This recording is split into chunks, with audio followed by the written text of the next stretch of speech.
In today's video, I'm going to show you how to capture an image in Microsoft Edge in just a few quick steps. This is a really useful trick if you want to save part of a web page, grab a section of text or an image, or quickly capture something on your screen without needing extra software.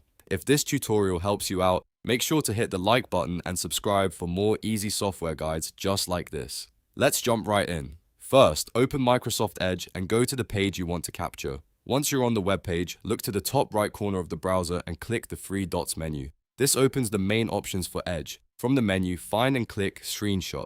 When you choose this option, Microsoft Edge will let you select exactly what part of the screen you want to capture. Now your screen may dim slightly, and you'll see that you can click and drag to create a selection box. Carefully drag over the area of the screen that you want to capture. You can make the box as small or as large as you need, depending on whether you want just a small image or a larger section of the page. Once you release your mouse, the capture is done. Microsoft Edge will save the image and usually show you options to copy it or save it, depending on your setup. If you want, you can then paste that image into a document, chat, email, or editing tool. And that's really all there is to it. Capturing an image in Microsoft Edge is fast, simple, and built right into the browser, so you don't need to install anything extra. If this video helped, please remember to like, subscribe, and turn on notifications so you don't miss the next tutorial. Thanks for watching, and I'll see you in the next one.